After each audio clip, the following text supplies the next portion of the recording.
Bom dia, eu me chamo Pedro Vitor, sou professor de matemática e vou dar algumas orientações para vocês com relação ao conteúdo de hoje, que é o conteúdo de circunferência, e também eu vou falar um pouco sobre ângulos. Vocês vão precisar desse conteúdo para a realização das questões da atividade 10. Circunferência. Aqui temos o exemplo de circunferência, mas o que é a circunferência?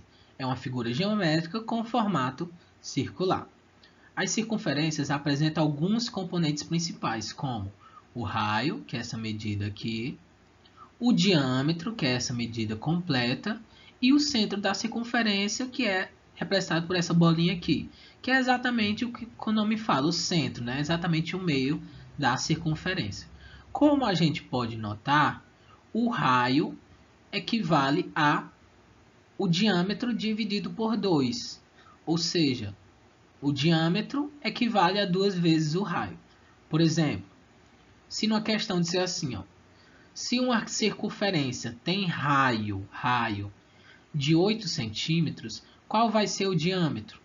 O diâmetro é 2 vezes o raio. Então, o diâmetro, nesse caso, numa circunferência com 8 centímetros, vai ser 16 centímetros. E se perguntar, se uma circunferência tem diâmetro de 20 centímetros, qual o seu raio?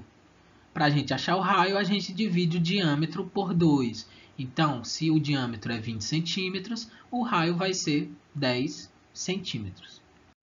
Agora vamos falar um pouco de ângulos, né? Os ângulos recebem nomes de acordo com as características e suas aberturas em grau.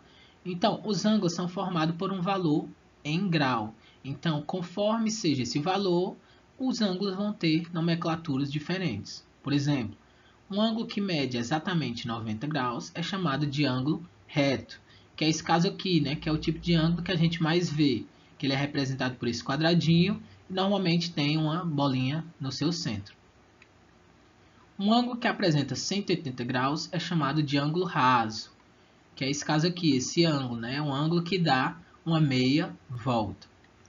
E um ângulo que apresenta 360 graus é chamado de ângulo completo, que é esse ângulo aqui, né? Um ângulo que dá uma volta completa, então ele é chamado de ângulo completo. Existem mais tipos de ângulos, mas por hoje eu vou me deter apenas a esses três. E é isso, muito obrigado pela atenção e até a próxima.